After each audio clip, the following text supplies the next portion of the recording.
Imagine stepping on grass and getting impaled by dozens of bamboo spikes covered in poison. Or falling into a pit so deep you can't climb out, surrounded by sharpened stakes at every angle. This wasn't a horror movie. This was the Vietnam War. Today, we're exploring the most brutal booby traps that turned an entire jungle into a weapon. Here's the situation: the US had superior weapons, air power, and resources. But the Viet Cong had something better: they had the jungle and human ingenuity. Quick facts. 11% of American combat deaths came from booby traps. 17% of combat wounds were from these devices. Most traps cost almost nothing to make. The Vietnamese weaponized their environment. And it worked. Let's start with the Punji Stick Pit, the iconic Vietnam trap. Here's how it worked: dig a pit, sharpen bamboo stakes, coat them with feces or poison, cover it with leaves. Soldier steps on it? They fall and get impaled by multiple stakes at once. But here's the evil part. First, the pain is unbearable. Second, infection is almost guaranteed. The contamination means gangrene sets in within days. Third, extracting one wounded soldier requires 3 to 4 other fighters. You lose an entire squad to save one man. Fourth, the psychological warfare. Every single step through the jungle could be your last. Soldiers became paralyzed by fear. And the numbers? Over 15,000 American casualties from Punji stick traps alone. But the Vietnamese didn't stop there. They evolved the design. Enter the tiger pit, basically a punji pit on steroids. These pits were wider at the bottom than the top. Had angled bamboo stakes pointing outward. Sometimes 12 to 15 feet deep. Why? Because when a soldier fell in, the angles would drive them deeper. They couldn't climb out. They couldn't escape. They were trapped with nothing but pain. Over 100,000 American casualties from deep pit traps combined. The US dropped 300 million anti-personnel mines during the war. 300 million. The Viet Cong captured thousands of these American mines and repurposed them. They also built improvised explosive devices from artillery shells, unexploded ordnance, and TNT. Buried in roads, buried in rice fields, buried under supply caches. But mechanical traps? These were pure genius engineering. Bamboo whip traps, a flexible sapling bent down and held by tripwire. When triggered, it snaps upward with force, covered in sharpened splinters or poison. Strikes soldiers across the face or chest. Spiked log traps, heavy logs suspended from trees, rigged to swing down when triggered. Nails, spikes, sharpened bamboo all over them. Instantly fatal or catastrophically injuring.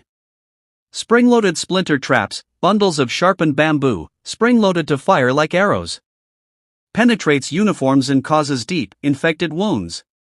Explosive-tipped springs, spring mechanisms combined with grenades. The spring launches the explosive at the victim for close-range detonation. All of these required engineering knowledge and patience. And they worked. Here's where it gets absolutely insane. The contamination was deliberate and devastating. Stakes were smeared with human feces, bacterial infections, animal venom, plant toxins, rotting organic matter. Why? Because infection was worse than death. It meant days or weeks of agony. Hospital resources being consumed. Other soldiers spending time evacuating wounded. Psychological trauma spreading through entire units. Snake pit traps, but this is the most insane part. The Viet Cong would dig pits with bamboo spikes, then put live snakes in them. Cobras, krites, pit vipers, some of the world's deadliest snakes. A soldier falling in faced both impalement and venomous snake bites. Multiple death sentences from one trap. Booby-trapped supplies. They also rigged grenades to innocent-looking items, cans, hats, water bottles. Soldiers never knew if picking up a supply was going to kill them. The psychological impact was devastating. Every step could be your last. Every object could be rigged to explode. Soldiers' minds broke before their bodies did. The numbers tell you everything. Booby traps in mines caused 11% of all American combat deaths, 17% of all combat wounds, over 100,000 casualties from pit traps alone. Approximately 300 million mines dropped, and many left behind. But here's the real legacy: it's 2024. The Vietnam War ended in 1975. That's nearly 50 years ago. And still, over 40 million mines remain buried in Vietnamese soil. Over 100 civilians die every single year from these traps. Children step on them. Farmers hit them while plowing fields. A trap designed in 1968 is still killing people in 2024. Why these traps worked? 1. Asymmetrical advantage: the US had air power and firepower. The Viet Cong had terrain and ingenuity. 2. Psychological warfare: fear was the actual weapon. Physical casualties were secondary. 3. Resource efficiency: a trap that cost $5 to make could injure a soldier that costs $1 million to train and deploy.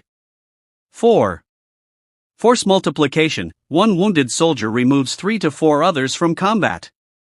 5. Medical burden: every casualty required evacuation, medical treatment, hospital beds. The booby traps of the Vietnam War weren't just weapons.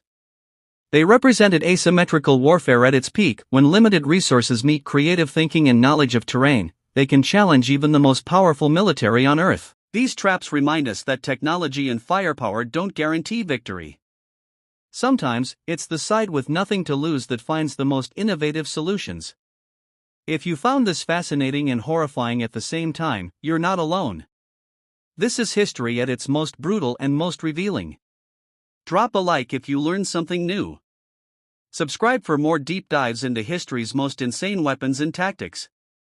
And let me know in the comments, what surprised you most about these traps? Thanks for watching.